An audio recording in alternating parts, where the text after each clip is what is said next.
and you can trust the information. Your building becomes a lot more transparent as it is nowadays.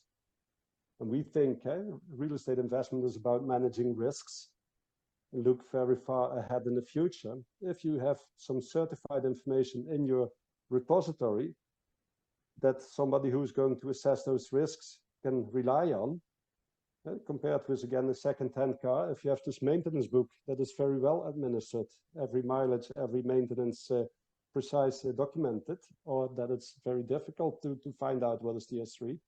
I think you see more risks with one who has difficult administration than the one who has a precise administration. And this is exactly where we see the value on the moment that we manage to get information very well sorted in a certified way in such a repository, in a digital building logbook.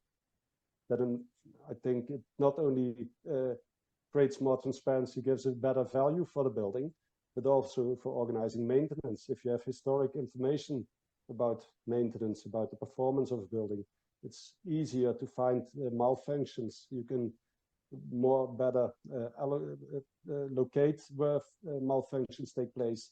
So the engineers who have to do the maintenance, they can, with lower resources, find the solution and repair it.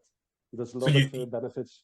Yeah, and so in that sort of situation, as you said, it becomes more valuable. The building becomes more valuable because you're able to see when, certain maintenance was done, when, how the electricity bill was, the, other utility bills.